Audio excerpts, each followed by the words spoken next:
What's up, investors? It's the Russian dude. The most recent decision of Putin to supply his newest Oreshnik missile to Belarus can become a reason for a huge escalation. The agreement, according to the president of Belarus Aleksandr Lukashenko, has been reached, and the delivery is expected to happen in the second half of 2025. Just this statement alone has already sparked broad speculations, fueled diplomatic debates, and raised new concerns among European states. After all, if you do look at the map, Belarus is located literally on the doorstep in the heart of Europe, right in between Russia, Ukraine and the rest of the continent. And I highly doubt Lukashenko has anything to offer to Putin in exchange for these missiles. So most likely, this was the initiative of Putin, trying to just once again scare the Western leaders and show that his intentions are serious, whatever they might be. As politicians and military experts analyze Moscow's motivations, the world is left to consider the strategic meaning of such an unprecedented step. So today, guys, let's talk about the significance of this Putin's so-called goodwill. Let's make assumptions whether this can lead to an ultimate escalation, because after all, Putin said that Oreshnik is an extraordinary weapon, similar to nuclear ones, but without the all-devastating effects. Or is it just yet another saber rattling that we have already seen countless of times? The Oreshnik missiles represent a new addition to the military arsenal of the Russian army. While they have not yet become a household name like some more established systems such as Yars or Topol-M, their presence is already forcing some experts to re-evaluate the region's defense capabilities. Just a quick heads up, guys, under no circumstances I'm praising Oreshnik or saying that Putin was finally able to scare the world and put it to its knees. Instead, I'm trying to report as neutral as possible, presenting you the other side of the very same story. No matter how ridiculous claims by Putin may be, the very last thing anyone can do during war times is to underestimate the enemy. We shall take these claims and threats seriously, at least for now. And later, time will tell whether this was a bluff or not. I think that's the proper way to do a journalism, and not just being one-sided sensationalized hyper. So yeah, unlike older Russian weapons that have long been catalogued by Western intelligence, Oreshnik missiles are equipped with modern guidance technology, improved propulsion methods, and an enhanced range that exceeds previous expectations. Its reported characteristics, at least by the Russian side, are the following. Range of 5,500 kilometers or 3,400 miles. Top speed is Mach 10, 12.4 thousand kilometers per hour, which is 7.7 thousand miles per hour. It can carry a warhead of up to 1.5 tons with the destructive force of 900 kilotons, 60 times stronger than the one dropped on Hiroshima. The explosion epicenter reaches temperature of 4,000 Celsius, 7,200 Fahrenheit.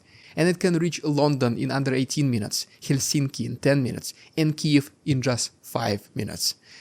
The design is not limited to a single deployment scenario. Oreshnik missiles are versatile enough to adapt to multiple strategies, whether as a component of a defensive shield or as a tool to project power beyond countries' borders. Military planners understand that placing such missiles within the territory of Belarus gives Russia an instrument that can influence the geopolitics in ways that go beyond conventional deterrence. Stationed mere hours from strategic points along the borders of NATO member states, the Oreshnik arsenal introduces new layers of complexity into any potential conflict scenario. If launched from Belarus, the arrival time decreases almost in half. For Kiev, for example, only 2 to 3 minutes will pass from the moment of the launch until the impact. That's just as long as it took me to say this entire paragraph. For years, Belarus has served as a reliable ally and a territory for Moscow's interest in Eastern Europe.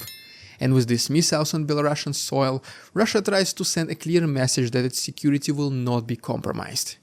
In this context, Oreshnik missiles are far more than a symbolic gesture. They were not promised to Belarus just so that Lukashenko can better protect his country, no. It is Putin who took advantage of his friend, not for the first, not for the last time.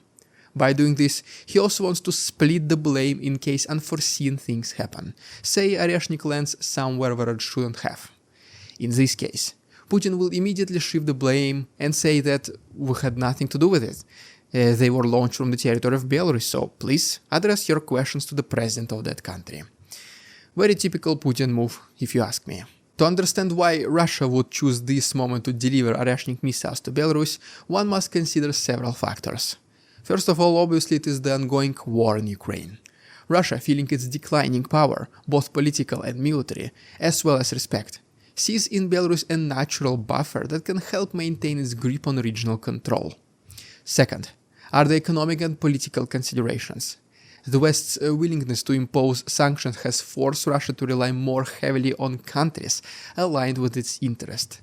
Belarus, in our case, which is led by the regime closely intertwined with Moscow's strategic visions, presents a suitable partner that can serve not only as a testing ground for advanced weaponry, but also as a dependable supporter in Russia's potential confrontation with NATO.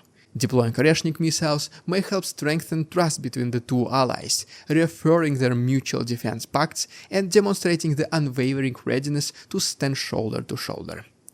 And thirdly, a desire to send a message to Western leaders.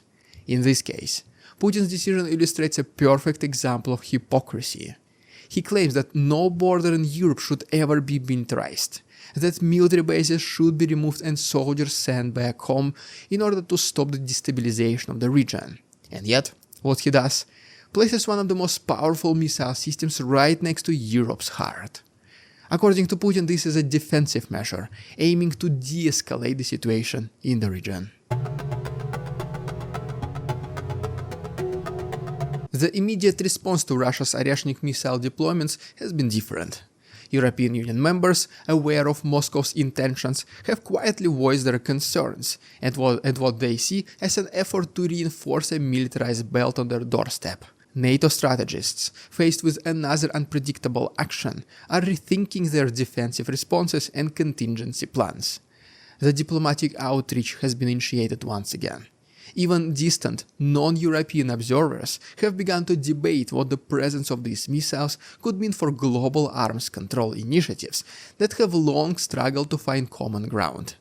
In Belarus, on the other hand, official statements have welcomed Russia's support, framing the deployments as a necessary measure to secure the nation's borders and maintain a stable environment. For the Belarusian leadership, deepening its alliance with Moscow provides a safety net against both internal dissent and external interference. Viewed through the lens of Belarusian state interests, the Oreshnik missile arrangement is less about aggressive expansionism and more about ensuring that no rival power can destabilize its country. That's assuming Aleksandr Lukashenko strongly believes that Putin wants to help him, and not just use him. As a result, and rightfully so, critics argue that by hosting such armaments, Belarus willingly cements its position as a Russian ally, forfeiting the kind of balanced neutrality that might have eased tensions. When the war is over and those responsible are being punished, there is simply no way how Lukashenko can weasel his way out. By taking such decisions, he only once again proved the world on whose side he stands. Across the Atlantic, officials in Washington monitor the situation with caution. The United States, already engaged in delicate diplomatic commitments to European allies, must be very careful with its response. The presence of Oreshnik missiles in Belarus shows just how complicated it is to craft an answer that simultaneously reassures partners and avoids unintended provocation. Not saying that Putin ever followed through on his threats, but still. And by the way, I just realized that there is a fourth reason why Putin might have promised Oreshnik to Belarus, which is to ask to be provoked. He probably wants the West to respond with similar measures, putting their own missiles and bases closer to Russia, just so that he can go on national TV and tell the people of Russia, "Look, I told you, NATO will be coming for us. Their bases are already right next to our borders, and their missiles are within minutes from our major cities. I told you this would happen. It is now or never when our whole entire nation should unite and repel the attack by demons from the West." The introduction of Oreshnik missiles into Belarus presents a range of outcomes that are difficult to fully predict. Should tensions escalate further, these weapons could become major bargaining chips in negotiations or instruments of blackmail in a renewed Cold War dynamic. On the other hand, the very presence of such weapons, by making the cost of confrontation intolerably high, might encourage a somewhat fragile peace. That's assuming Putin's opponents will believe in his bluff and not risk forcing him to show the power of his new toys. We cannot ignore the possibility that this move initiates a new phase in Russia's long-term strategy. Maybe, just maybe, Putin also realized that nobody will ever believe his nuclear threats. The word itself, nuclear, bears so much responsibility. If such weapons are used, there is no way back. Putin most likely understands it. So what he decided to do instead is to use similarly powerful weapon, but without nuclear capabilities. The destructive force will be immense, but the news headlines will not use the word nuclear. The response of Putin will be, well, you use HIMARS, ATACMS, Taurus, Scalps. We defend ourselves with Oreshnik. No nukes were ever used. Looking ahead, much depends on the international community's ability to navigate this newly altered landscape. Putin is a bully, and he only understands the language of strength and power. But the world is no longer the same. Most political leaders prefer to solve problems using words. In the worst cases, they can impose financial restrictions on countries. But to have an actual military conflict on the territory of Europe is unthinkable. Unthinkable for everyone but Putin. That's why this huge dilemma persists. How to fight against a person who can only be defeated by similar prohibited methods. And as soon as he feels the weakness, he can just always escalate much further, leaving others to deal with the consequences. That's why, on one hand, it seems that the easiest solution would be to just bring the entire power of NATO to Ukraine and push Russians out of the country within weeks or months. But that's Putin's method. Western politicians do care about asking their citizens for an ultimate sacrifice. They are still people for them, not just numbers or statistics. And so what we have right now is a boxing match between a mathematician and a street fighter, with the whole arena, despite the odds, cheering for a man of science. Well, there you have it, guys. If you enjoyed today's episode, please subscribe to my channel for more videos like this. If you wish to support my work, there are links down below. Thanks so much for watching. See you tomorrow. We won't succumb to their tricks, the facade they try to sell. Their twisted words and feeble claims on us all they cannot quell. We see through their lies, their feeble attempts to sway. We do not believe in ridiculous Russian propaganda.